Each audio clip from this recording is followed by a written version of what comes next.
நீங்க அரசியலுக்கு வரப்போறீங்களா இல்லையா இதை முதல்ல தெளிவுபடுத்தணும்ன்றது மக்கள் எதிர்பார்க்கறாங்க.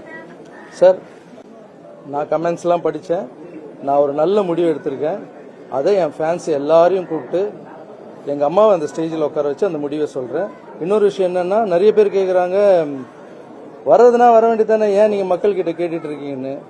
மக்கள் தீர்ப்பே மகேசன் தீர்ப்புன்னு எதுவும் சொல்லியிருக்காங்க.